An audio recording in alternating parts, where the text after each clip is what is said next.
I transcend into that assassin with a smile on my face, waiting for the moment. And I'm calm and I don't fill up as much energy. So for me, breath, I believe everything's about breath. The only problem with this story is at the end, after he's retired from football, he had one personality that liked to play Russian roulette with a gun with one bullet in the chamber. Now that personality happened to be very lucky, and he never killed himself, but his wife found out about it and got him into therapy, and he started integrating all these personalities. I was almost in tears most of my walk through this because of the level of creativity, the level of authenticity of this guy, what he'd created and done with his life, who he was. I've done a lot of amazing things, but here I am next to a guy who's like a whole nother level. Welcome to the podcast that guides men to demystify and develop their intuition. I'm your host, Doug Bites. Let's dig into the science and expand your horizons. Is anyone familiar that you are very aware of any feelings or stuff like that in your body, like when messages are trying to come in? Does anyone tap into that regularly or familiar at some stage in their past? I'll start. Mm-hmm. We may have covered this before. By the way, hello, Phil. Haven't seen you forever. Hey, brother. How you going, mate? Good to see you. Nice to see you. I think, again, you're all familiar with me, so I don't have to go through all the grind of what I did to be like this body. But, when you think about it, nobody could ever figure me out physically through the medicine world. They always thought they didn't have anything. I had no idea. Is your blood pressure high? I don't know. There's no way that they can put me and apply me to the rest of the medical world because there's not enough evidence, not enough research. So I had to figure out at a very early age about my own body and what I can and cannot do and how it would tell me, don't try that. I know that's not exactly what you meant, Doug, but that's always been something that I've been fascinated by is, just on a current note, since the last call, in fact, the last week was Tuesday or something like that. I had a bit of a slip.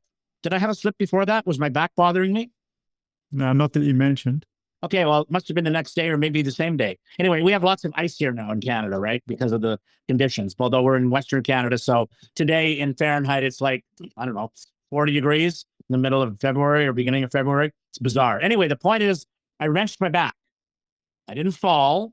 And, we're a few days away from going on our vacation. So there's no point in going to the doctor because he's going to play that game. And I got a great doctor, by the way, which, I'll get you in to see you, get an x-ray or get an MRI or get not an MRI, a CAT scan or some kind of ultrasound, whatever it is that we'll figure out. And then we'll go to the next step. Darlene says, well, why don't you just go to Marjorie? Marjorie is our Chinese medicine doctor. So I went to her a couple of days later, just before we left on our trip. She needled me up and told me that it had nothing to do with what I did. It had everything to do with the fact that I was stressed out about this trip that I had coming to the Caribbean, not because I was stressed about the Caribbean, but because I read the forecast and the weather was going to be shite all week, including major snowstorms in Toronto where we had to go through to get to Antigua. So I realized that was the problem. But she still needled me. But I realized I rarely get a solution to my issues from a medical doctor. I almost always, if I ever have issues, either from Chinese medicine or meditation or my wife doing energy work on me on her massage table because she's licensed to do that. So I think our bodies, especially men, I love this topic because our bodies have a lot of knowledge and messages, but we don't pay attention because we're men. And that's my 2 cents. All right. Anyone else like to share? Well, look, I don't know how to articulate it, Doug, but, I'm, big on the power of the mind. And, after my double knee replacement 7 months ago, my range of movement in my knees is not what it used to be. It probably never will come back to that. But I've gone back to jiu-jitsu and taekwondo. So that's 4 sessions a week that I do, as well as I teach people to box, Larry and Ron. I haven't met you guys before. So I teach 11 sessions of that a week, as well as going to work as a builder. I work for myself. And even the orthopedic surgeon said, look, you'd be lucky if you get, 110 degrees, range of motion out of your knees. And my attitude to that was pig's ass. I'll get back to, I don't just, I believe in defying things through the power of, my will, basically, and just perseverance. And I tell myself all the time, I'm not sick. There's people sicker than me. I'm not sick. I get up and I get to it. And I push through. Unless something keeps nagging, well, then my body's trying, to tell me something. Because my younger son is a doctor. He's studying now to become an anaesthetist up in North Queensland, just north of you, Doug, but he's moving back this December to New South Wales. And, we talk a lot, about the difference of, placebos, real drugs, and the role that the power of the mind plays in, how we're feeling and messages that come to us, via our body. Is that sore knee? Is that just from, overwork at Taekwondo last night, or is there something, there going on that I need to pay attention to? So, I'm very big on listening to my body and what it may be telling me.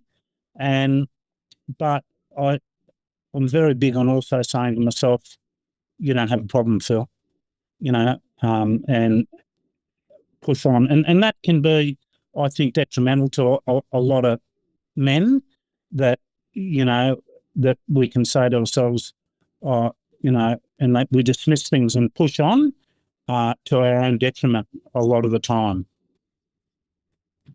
Yeah. And Stephen's just come in. Welcome, Stephen. Just to let you know, the subject that we've decided to start the day off with is messages we feel or receive in our body. So we're just starting to talk about that. And I guess I just want to share a quick one. The first time I ever felt anything that I remember in my body, I was probably 13, about to turn 14. And for the previous year, I'd been racing mini motocross. And now it was presentation night where we were going to get trophies, like who won the most races through the year in different classes and things. And we had that sort of little presentation. And when we arrived at the place, we had to fill out our name on a little ticket with a number on. That just the members, the actual riders. And then at the end of the evening, they had a lucky door prize. And the prize was a pair of custom-made leather pants, for racing the bikes, to protect you. And, I didn't come from a rich family, and there was hardly anyone in the club that wore actual leather to protect them. And I was like, oh, that would be like just outstanding to win that. So they're calling someone up to draw the name out.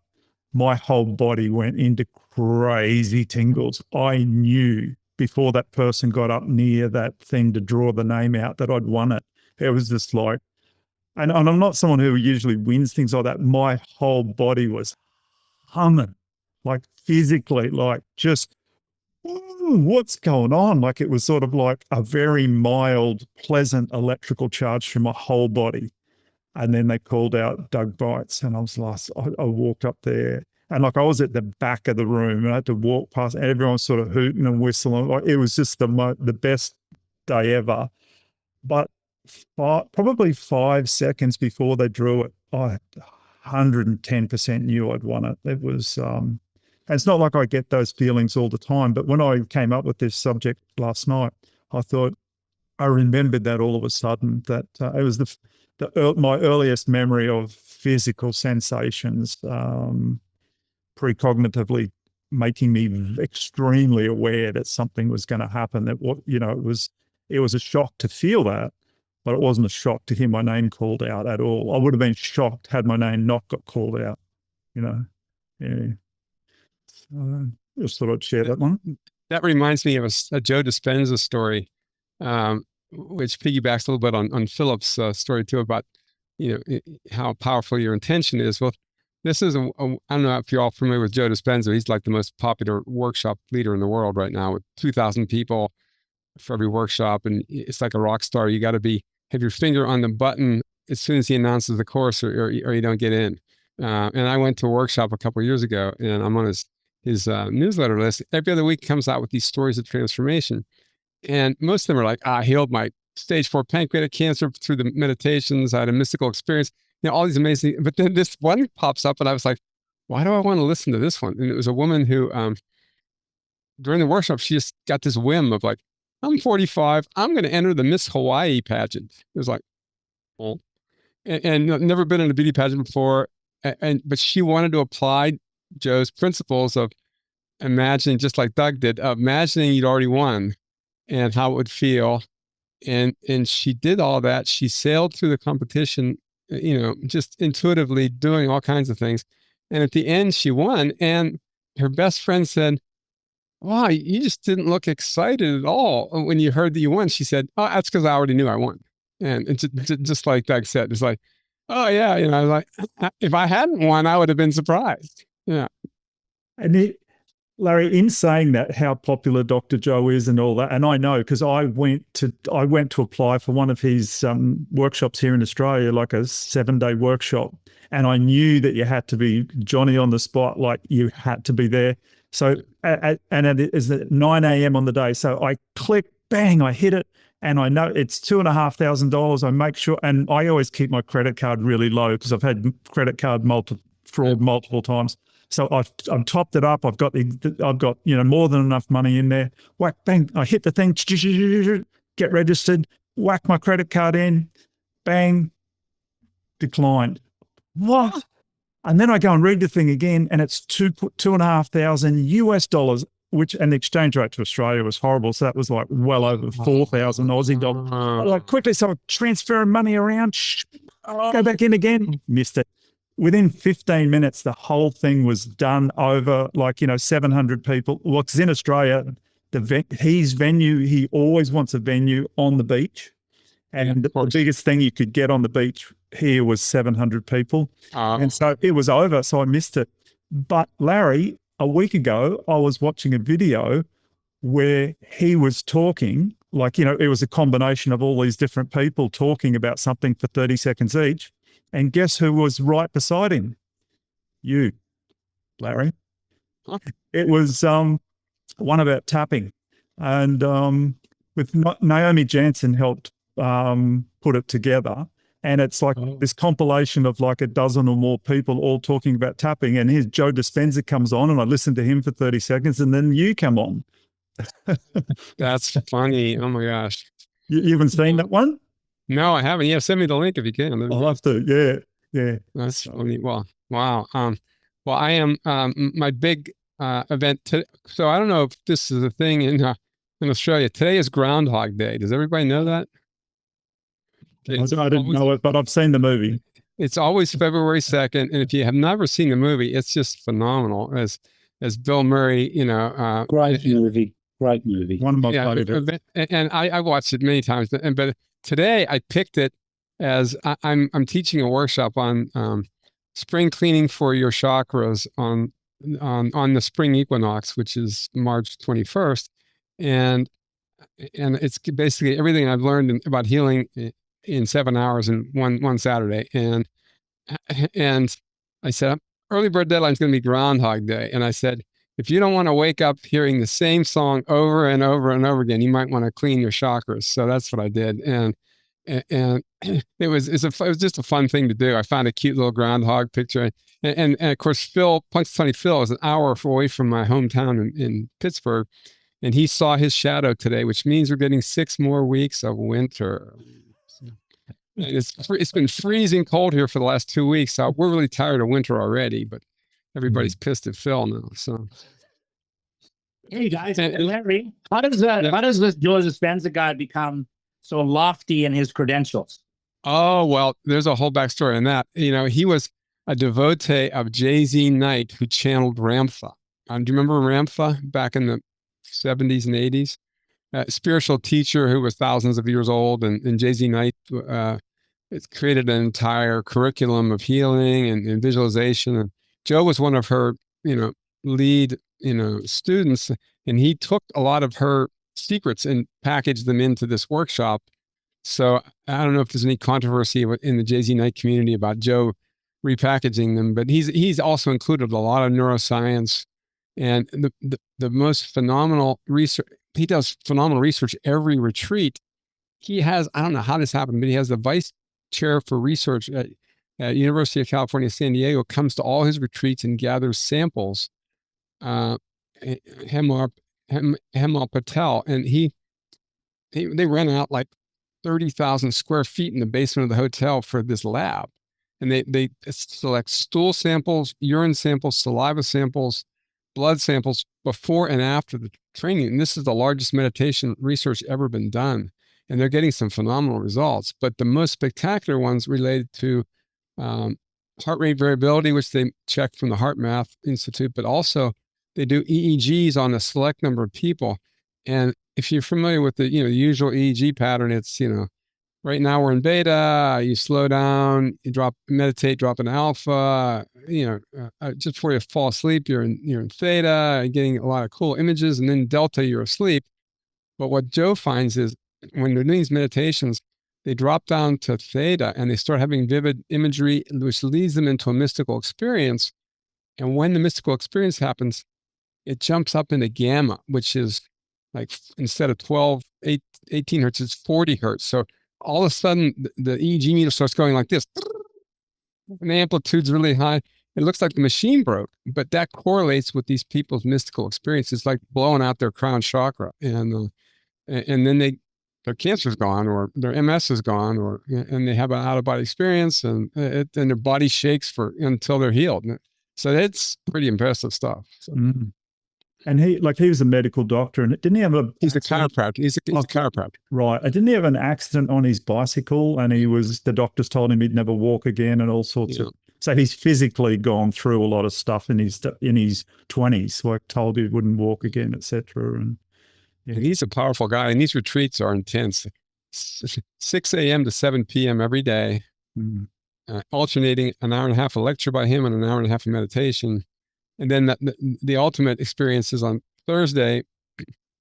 You do the pineal gland meditation. He's obsessed with the pineal gland physiology and melatonin producing body's natural DMT, the hallucinogen. So you have to be in the room at 4 a.m. There are no bathroom breaks, and it goes until 9:30. So basically, you're meditating for 4 straight hours until you start to hallucinate, and it worked. I was laying there after about 4 hours doing the chakra meditations and breath work. All of a sudden, I felt like I was up walking around the room. The floor felt really spongy. I was looking at everybody, and I realized I never left the mat that I was laying on. It was like, oh yeah, that was cool. So, wow. Oh, and my life-threatening cardiac arrhythmia went away. So that was a plus. So. Yeah, there's a bonus. Yeah. Okay, well, we started talking about feeling things in your body, and we sort of evolved pretty well into that. Yeah. I went a little direction with that. I mean, like if I'm feeling tension, my jaw gets a little tighter, that kind of thing, feeling my body. But back in my 20s when I started using breathwork, and both for myself and with clients and stuff, it's interesting to watch my body. Before I used to notice something going on and then I would breathe into it. Now, at this point in life, my body starts breathing before I'm even aware of what it is. If I'm feeling tension or need to pay attention more to something, or there's an emotional something coming up, my body will immediately switch into the most appropriate breathing style to handle that. So it's interesting because then, we're talking about men not taking care of themselves. If you're getting information at that level, then you get to take care of yourself, because it's just an indicator that there's something going on. And so you immediately react to that and take care of yourself. And the reason you do that is because it's easy at that level. Whereas if you don't, then it gets more complicated. And troublesome and that kind of thing. So yeah, just a thought.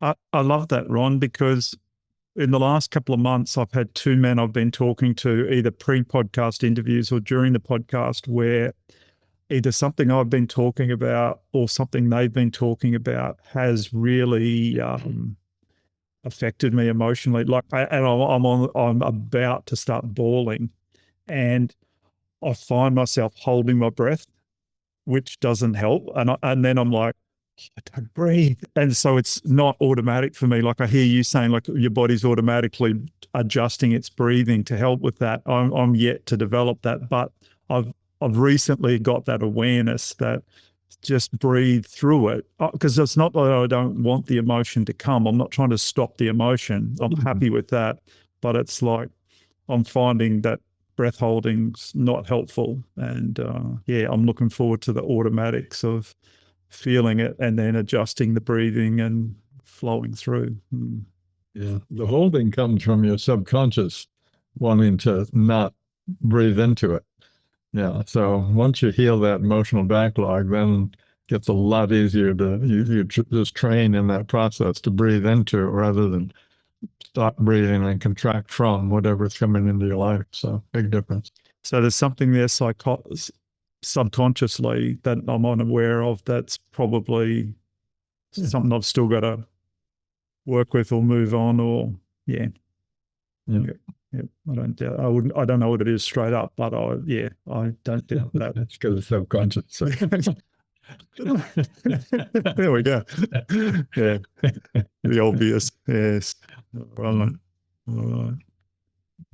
Anyone else got anything they want to share on what we've been talking about? Yeah, well, with the guys that I train and girls, stepping into the ring to fight someone is, all the bells, and the alarms start going off, and your body can literally freeze. You can be prepared as an athlete, you can be fit, everything. But once that vagus nerve is stimulated, baby, you're either in trouble or, you're cool, calm and collected and you're able to deliver. And, I help the guys, we go through, various drills with nasal breathing.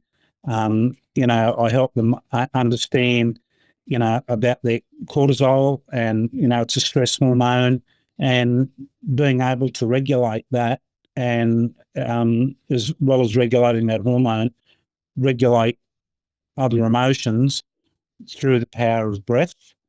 And also, it might sound funny to some people, but not to us, transcend into an alter ego.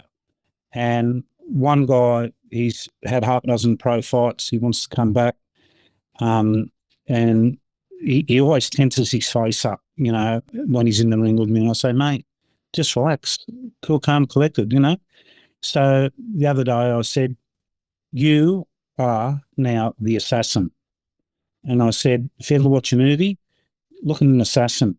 He lays there and wait. He's cool, he's calm, he's collected, pulls the trigger, goes away, has a shower, has something to eat, just completely disassociated from what just happened. But when he's lying in wait, you don't see him all tense and everything. You don't see beads of sweat dripping off his brow. He's calm. He's waiting for the moment to pounce. And I said, can you picture that? And he said to me, I can. I said, from now on, when you come and you step into the ring with me, you are the assassin. And he said, I love it. He said, I drive to work. I drive home from work. On the way to training with you, Phil, I now picture myself, I'm the assassin. And I said, look, Mike Tyson was no different. He transcended into this absolute beast. And when he got out of the ring, everyone mimics him sometimes, speaking with that childlike voice and lisp, you think butter wouldn't melt in his mouth. But yet he's this absolute lion. And for me, I've got, other people would call me, deranged with multiple personalities. Oh, good on you, Al. You know, I'm just able to transcend depending on what the situation calls for. I transcend into these alter egos. You know, if I've got to get in front of the crowd and speak, you know, I transcend in the alter ego of the greatest public speaker in the world that everyone's coming to see, you know? And for some reason, being able to picture that mentally, to frame that, it's helped me in whatever situation I come across in life. You know, when I'm giving building advice, I picture myself as, you know, a fairly, you know, or well-informed consultant. And I can almost step out of my body and picture myself speaking to the person, you know, honestly and with integrity and looking after them as I'd want to be looked after. You know, when I get in the ring, you know, I'm the assassin. I transcend into that assassin with a smile on my face, waiting for the moment. And I'm calm and I don't fill up as much energy. So for me, breath, I believe everything's about breath.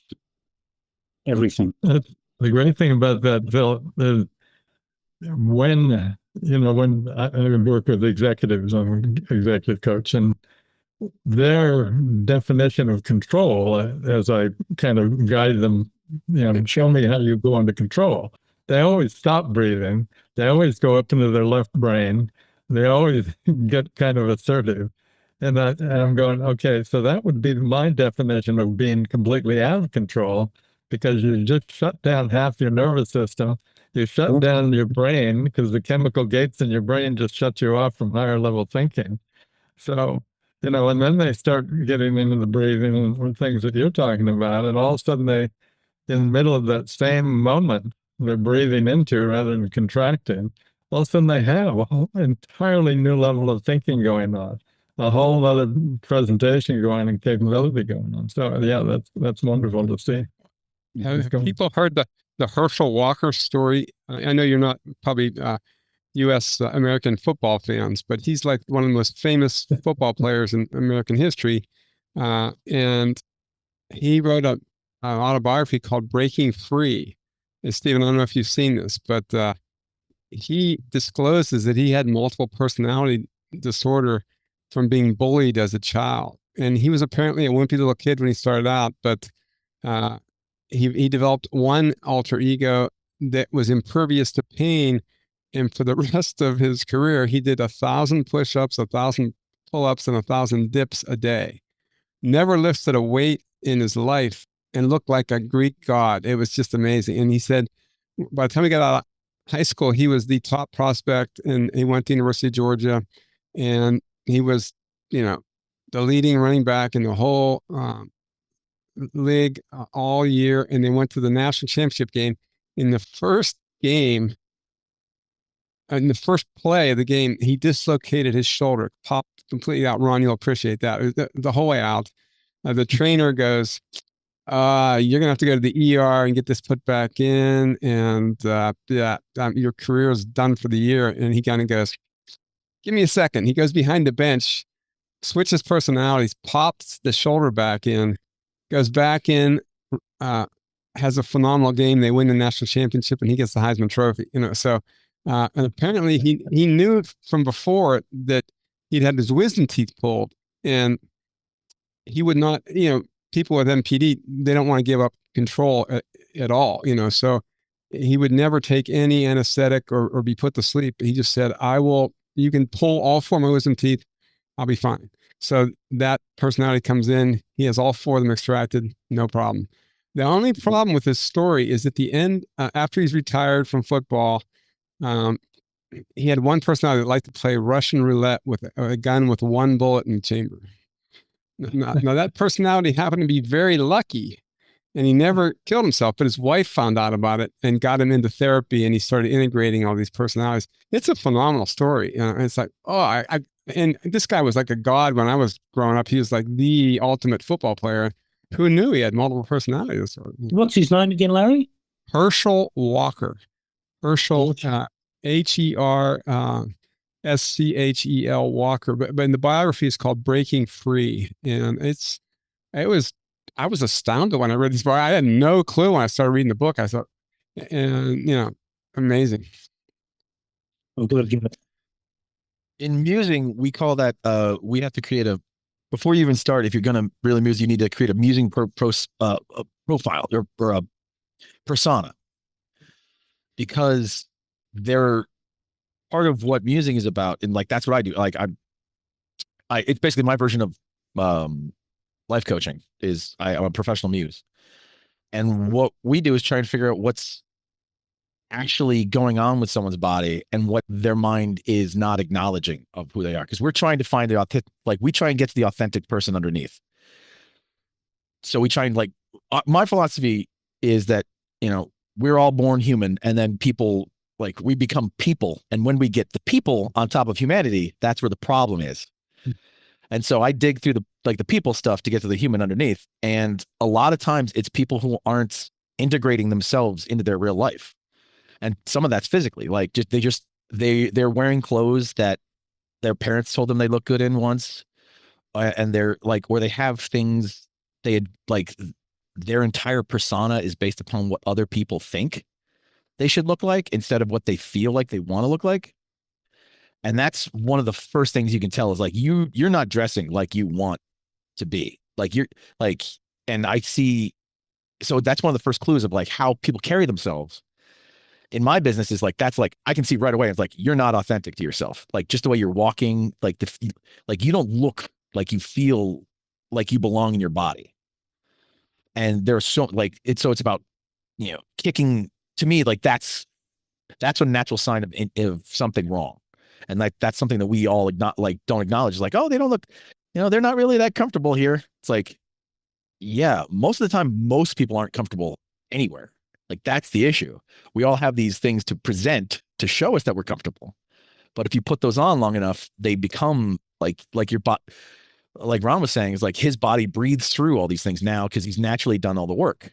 But all these other people, their bodies condition themselves to the situation that they're in, and they don't even realize they're doing it. And then they're oh, this is who I'm supposed to be. And then they think they're supposed to be that person everywhere. And that. And you wonder why they need a chiropractor or a doctor. Right. So it's about connecting mind and body. You have to send these people for biofeedback. You put the sensors on the trapezius muscles, and it goes off the charts. And you say, "Whoa, your muscles are really, really tight." And they're sitting there going like this. What do you mean? Yeah, they don't have a natural biofeedback mechanism that they're tuned into. And you can see that person, let me tell you this, the person who sits like this in a collared shirt, if they sit like that in a t-shirt, I've seen that. That's why I go, I don't want to see you in a collared shirt. I want to see you in your relaxed shirt. Because if you're sitting the same way in a t-shirt that says having a good time, it's no, you're not. Who gave you that? Are your kids making you wear that?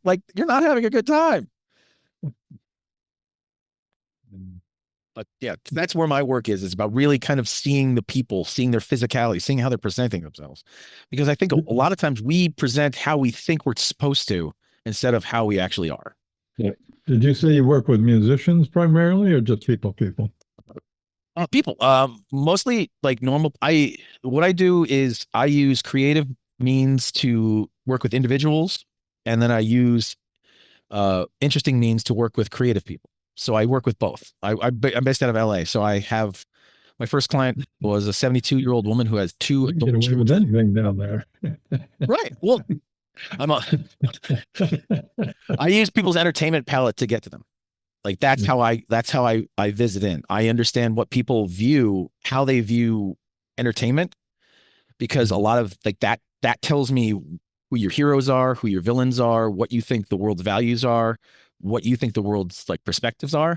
And that's been that's the way I work in, just that, because that shows me, if you're at home watching cop shows every day, that's going to influence who you are when you're not watching cop shows every day. But people don't know that you're home. I just learned to my cousin, her favorite thing, she's so happy. She's I love real crime. I just love finding out that the mother did it. Like it's something that she's obsessed by and interested in, and it brings her passion. But like finding out why is the fun part, because 7 people like the same thing. You're going to get 7 different reasons why something's great. Yeah. And I just want to ask a question that is not about the topic, but kind of thinking about it as you're speaking, Stephen. Anybody, well, not in Australia, the Grammy Awards were on television last night. And I watched them because I am a musician. And the conversation isn't about the Grammy Awards. It's about how I'm fascinated every year of the theater full of fake people. What's with that? Because I'm serious. I'm very curious. We saw a couple of women, and I'm not trying to be mean, all right, but and judge them. But we saw a couple of women on the beach in the Caribbean last week that they must have spent $50,000 minimum on their plastic faces. And I couldn't tell if they were trying to have fun or not because their face was frozen in this thing. And I have to admit a bias. I'm sorry. I'm judging. I don't imagine why anybody would be so desperate to look good. Because the funniest thing my wife would observe, she goes, yeah, it's funny how everything above their boobs, which are also fake, is plastic, but everything else is showing their 80-year-old bodies. There's wrinkles everywhere. Don't they pick up on that? So a room full of successful musicians and performers last night, Stephen, in the theater in LA, in the arena in LA. Why are all these people so fake? I'm curious. Well, first off, I mean, okay, there are so many words in there that are trick. First off, successful. You just assume that everyone was successful. What does success mean? Everyone in there is, here's the thing. Everyone in there is insecure. The only reason you're a performer is you have some level of insecurity. And so everyone in that room wants to look like they belong in that room. And that's the hard part, is that doesn't matter. No one gives a shit whether you look like you belong there. At least I don't, but other people do. Other people care that you look like you belong in that room. And so you have to look like, here's the problem. You have to look like you belong in the same room with Prince or with Fleetwood Mac or with Guns N' Roses.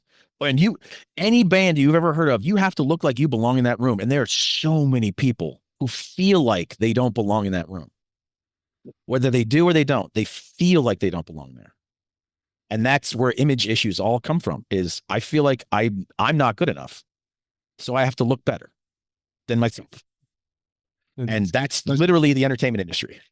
Yeah, that's the third chakra dominant there, which is, shame in the third chakra, and good enough versus not good enough. And the physical diseases, the metaphors are all eating disorders, so. Well, to carry this one step further, Larry, maybe you could help me with this. I'm not sure who the expert in the room is. I'm pretty sure it's not you, Phil, because, well, maybe it is. I don't know. I mean, here's the question, all right? And I'm really not trying to get off the topic here, but I kept thinking this last night. So Mr. Epstein is all over the media, right? Jeffrey Epstein, the sexual predator, and all these women that created the Me Too movement coming out on stage in front of millions, if not billions of people with their tits showing. Yeah, we're not supposed to look. We're not supposed to, demonize men, or men demonized because we ogle the women in their clothing that they're not wearing. There's a disconnect there that has always bothered me. And I'm not saying that some men aren't scum, but the reality is, and I don't want to change the topic here, but are these women not figuring out the mixed message that they're giving by getting on the red carpet, flouncing their bodies, and then putting men down for loving the women that are flouncing their bodies? That just doesn't make any sense to me at all. Well, I mean, it also depends on the age of the woman in terms of pedophilia. So, there are many questions there. And I was going to respond to something Stephen said about the media that people consume. I just posted the most therapeutic TV show ever in the chat, Being Erica. All my coaching clients watch this show. Has anybody ever seen Being Erica? I've seen it. It's a great show. It's Canadian, of course. Alan's seen it. It is. But Canada. And the phenomenal thing about it is, it's the best. Every single relationship is fleshed out in 50 episodes of this 4-season show, and it was so good that I watched it on Hulu. But then someone put it for free on YouTube, and have all my clients watch it, and it's just it's an incredible healing journey that she goes on. And she comes from a dysfunctional Jewish family in Toronto. And so I recommended to one of my 70-year-old Jewish clients who was locked down in Brooklyn over back in March and April of 2020, because my wife and I had watched it lunch and dinner every day for a month and went through all the shows. So I tell this lady, you might like this show. And so a week later, we have our second Zoom call. And I go, what'd you think of being Erica? She said, yeah, I finished it last night. What? I watched all 50 episodes, and then the punchline was, now I know why my relationships aren't working. It was like, oh yes. It was amazing. A good piece of entertainment can go so far to represent humanity and to show us who we are. Like, that's why entertainment, people can become so obsessed by movies and shows, because it reflects humanity in a way that you can't get. And like, that's why I love knowing what are you watching? What are you consuming? Because that's the stories you're learning. Those are the lessons you're getting every day, but you don't even realize it. Like, but yeah. Okay. Great show. What is that? Okay. I gotta, yeah. One more connection, Larry. And I'm dominating things. Sorry. My brain is sparking right now, but all these ideas. We're constantly looking for good TV shows for my wife and I to watch that aren't just stupid. And you find that the really smart shows don't last very long, right? And then you realize there's a reason for that. But I'm now working on a new blog. I don't write them very often because there's a strategy behind my media. I'm not running it. A guy out of New Jersey is. But the new blog I want to write about is about an interview I heard on CBC Radio in Canada with Vince Gilligan, who is the creator of Breaking Bad and Better Call Saul. And he was talking in his interview. There's a transcript of it. You can go to CBC Radio Canada and you can look up his podcast with the show called Q. And Vince Gilligan is talking about when he received a literary award a few years ago and how he openly said to the writers in the room, we've got to stop writing about bad guys. We've got to start writing about good guys. The trouble is nobody wants to watch a story about a good guy. And he says, of course, I'm being colloquial, good people. He says, and why is it that the more and more and more we research this, the more people are drawn into dark stories? And he says he doesn't understand that. And it is why, ready for the click on the button? It is why all these streaming services have been killing it financially, because the shows they're producing are almost all together dark. Kind of scary if you think about it. Well, one of the most popular ones that we've watched is Outlander, which is a heroic hero's journey. And there's a lot of violence in there, but it's amazing. By the way, my sister just gave me this reference. My sister lives in Brisbane. This is a show about family constellations on Netflix. It's Turkish. I haven't looked at it yet, but it's pretty amazing that anyone would make a show about family constellations. So. Mm-hmm. It'll make sure there's anything to flow here, guys. Sorry, but I got so fascinated with what you were talking about that I had to ask the question. By the way, I have been in the room where they had the Golden Globe several times. I've spoken in the Beverly Hills Hilton several times and been a guest there. So I've been in the room where there's been people way above my pay grade, but I was probably the most secure person in the room. I've felt it. Well, that's the thing. It's like everyone in that room is actually equal. They're all equally human. Like, that's the reality of that situation. Everyone in every room is all equally human. It's just everything that's put on top of us that we have to but I'm still good. We have to defend our right to be people. Isn't it liberating to not care whether you're ugly or not? Yeah. Well, just on that, Alvin, you're talking earlier about these women walking down the beach with, fake faces or, the plastic surgery, etc. So a few years ago, I've studied stuff with Chinese medicine, Chinese face reading, and in there they found it's a fact. People, like more women than men, get a lot of their wrinkles corrected. Well, what they don't realize is the wrinkles were created through emotions. So now when they have their faces like stiff in certain areas, it's been proven, because if we flashed 10 cards in front of you 5 seconds apart and 8 out of 10 of them had pleasant pictures on, but then the 9th one had a picture of a grisly car accident. When you saw it, your face would change because of the empathy, the things like that.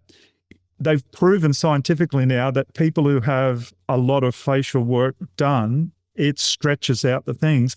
They cannot, their faces cannot physically go into those modes where they're showing empathy for people, and therefore the connection to the brain and everything else. So the juices aren't flowing.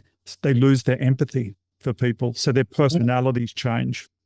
So a once caring mother who's has extensive facial work done can now no longer physically change her face to show empathy. And so her empathy level reduces. That's scary. Yep. Now, and people who have lines here, like lots of lines back here, the only way that those people are trusted more than anyone, because the only way that you can naturally get all these lines on the side here is to regularly, genuinely smile. And when you smile a lot, it makes, as the years go on, the lines that you hear. The smile lines, yeah. That's why you are trusted more than others, because people know you're a genuine, happy person. And people try and get these lines taken away. Here's my question back to you, because I think everything's interconnected. We never get it all the way back. So women who get, or people who have these facial features removed, start losing their empathy. Is it because that they believe everyone else is fake too? Is because they've made themselves fake, and now in their mind, everyone is fake, because that's their rooted perspective. So now they don't have to have empathy for everyone else, because everyone else should have the same thing of like, well, you can fix your face just like I did, so you don't need my empathy. I think Stephen,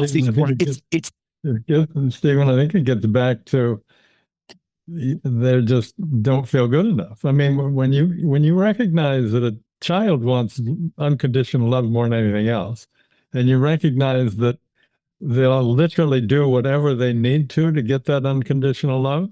I mean, they'll shove parts of themselves into that inner cave. They'll dispose of parts of themselves that they don't feel comfortable with. And they'll figure out, okay, this is what will give me the most love, by being this way, doing this way, acting this way. And that program for getting love is what a lot of what you're talking about, the people in that room, that's their refined presentation to optimize the amount of love they can get from others. And that all comes from, because they still want that unconditional love that they wanted as a child, and they never really understood that the only place they could get it was from themselves. One of those most memorable Oscar moments was when Sally Field won the Oscar. She gets up there and he goes, "You like me, you love me, you really like me." And I guess later on she disclosed that she had a major sexual abuse experience in childhood, so it took her 50 years to heal that. By the way, gentlemen, that lady with the fake face, we were on the beach in Antigua, and it's a beautiful place where we go. It's not crowded because it's a private beach. And when I take off my shirt on the beach, I'm not exactly, going to win the Mr. Atlantic Award or whatever, Mr. Atlanta, whatever that word is. But I physically noticed her coming down the beach with her husband, who, by the way, looked about as shitty as she looked good. We're purposely avoiding being anywhere near Darlene and I, even though there was lots of chairs, and the closest chairs on our beach are about 20 feet away because of the way that it's all laid out. But I could see and sense, and I wasn't offended, that's my point, that she was purposely avoiding sitting anywhere next to me, and even more importantly, purposely avoiding not to look at me, because I'm sure she looked at my body and went, ooh. And that is what my wife, Darlene, has given me as the best gift of all. And by the way, at 66, my wife, Darlene, is about as hot as it gets. And if you don't believe me, look at our pictures online. But she also would acknowledge, and funny what you just said, guys, because she said, how do you know if that woman's smiling or not? How do you know if she's sad?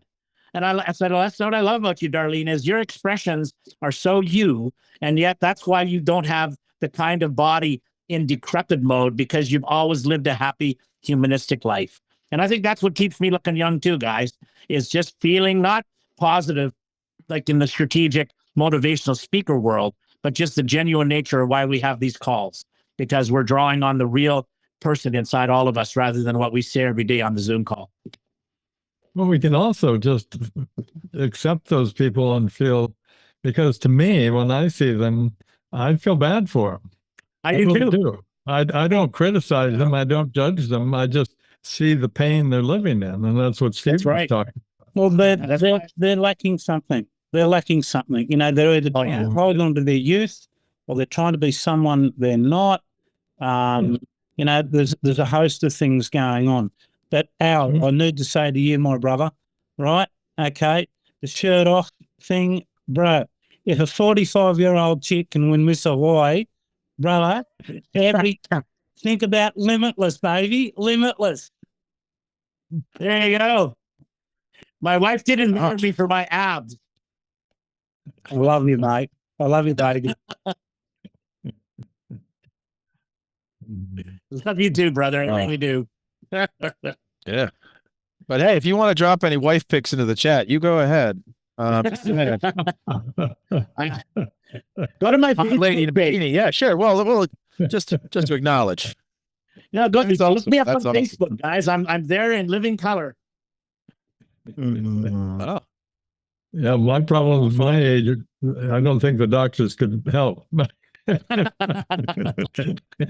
I'm going to have to put in a plug for my latest lifestyle program. So I'm doing Dr. Sean O'Mara's 30-day challenge. I'm actually into the third month now, but he has a book called Growing Better, Not Older. And he was in the military, in law enforcement, then got a law degree, then became a physician, and now is a lifestyle guru. And his main, focus is on carnivore and fermented foods and intermittent fasting and sprinting of all things. So I'll put a link to his book in the chat. It's pretty impressive. Thank you, Larry. Yeah. I've got to share with you guys something. My wife and I I love bonsai and garden stuff and that sort of thing. And I heard about this place down in the bottom of Puget Sound in the Port Orchard. And so she was willing to go with me to visit this place. And we walked in, and there was just all of this amazing collection of, wood structures and rock structures, and some created, some natural. And they just really spent a lot of time finding these marvelous, amazing landscaping pieces. And so we went into the shop at the end of it, and all of a sudden there's a whole new world in there. But the guy at the counter says, "Well, so it's $20 to see the museum, the landscape museum." I'm like, "Well, I think I just saw half of it." And he said, "Oh no, it's out that door."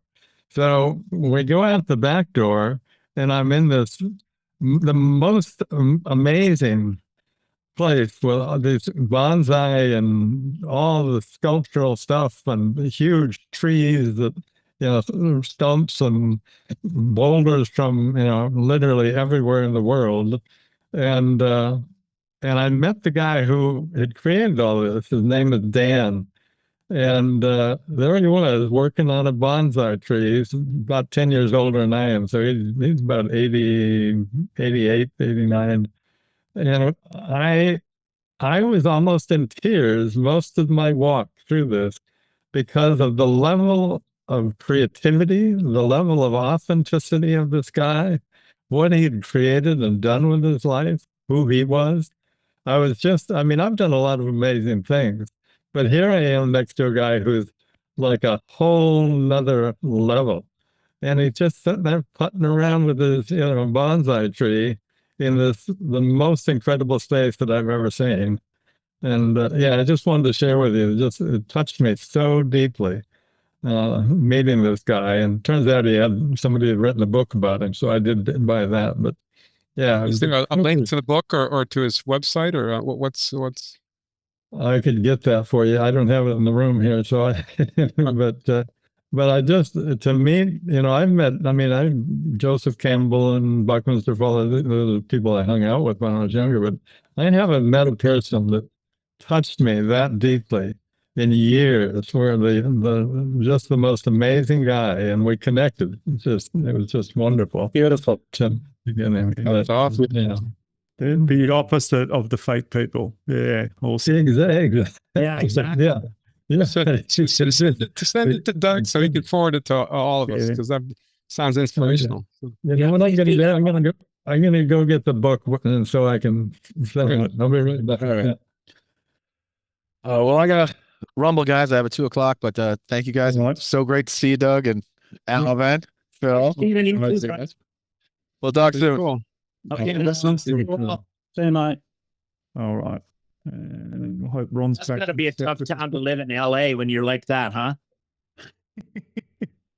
That place is Larry, where are you, by the way, sir? I'm in Durham, North Carolina, which is Oh, unfortunately, it's a little bit like the Silicon Valley of California, but in North Carolina, we've got the major headquarters of every drug company in the world within 10 minutes of my house. Wow. In the belly of the beast, Research Triangle Park. Yeah. they don't hire me a lot. The drug companies don't hire you. No, because they know about the connection with thalidomide and they think that I'm gonna just rig more. Oh, yeah, no, that wouldn't be good. No, yeah, you don't want to, yeah. You're not their poster child. Oh my God. Well, ironically, I'm not against them. I mean, I'm not for them, but I'm for any organization that needs a tune-up with their attitude, and almost all of the pharmaceutical companies do. So, Yeah, my daughter just went to work with Sanofi, and gnarly branches, ancient trees. Oh, that's great. I'll check that out. It's an incredible book. It's just, walking through this place, I have my cell phone with me, but I would have had to take a picture of every little thing. I just gave up. It was just here's a rock from Alaska, and here's a bonsai that's 1,000 years old, and it was just amazing. But you get the book, and then you get to see it all. So yeah, Excellent. Well, Thank you so much. That's great. but yeah, just a privilege. I'm actually going to get together with them again. It was just, that was just an amazing experience for both. where was this? It's in Port Orchard, Washington. Of all Yeah, which is- places. He was a fireman down there, and 20 years or something. But he rented this, what was a dump site on it's right at the tip of Puget Sound, and he rented a dump site, and turned it into just this incredible space. It's just. He's got giant boulders and literally roots and stuff that just, how in the hell did you get that here? Yeah. Thanks for sharing that, Ron. That's inspiring. So I got to run too. So All right. see you guys next time. All right. Well, we're on the hour, so yeah, we'll wind up unless anyone's got any else. No, thanks again for doing this every time. I just, I was so happy that I was able to be here today. We were traveling yesterday, so it's all good. But nice seeing you. And particularly good seeing you too, Phil. It's been a while, brother. Missed you. And you, and same. Yeah, good to see you, brother. Yeah. Stay well, everybody. Thank you.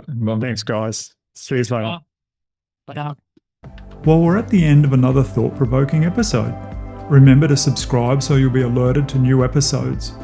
I want to say thank you to the men who are joining me on this journey of intuitive development. I truly hope our time together has expanded your reality and reinforced trust in your ever-reliable gut feeling. Embrace your intuition. It will not lead you astray. Until next time, stay tuned, stay curious, and trust your gut.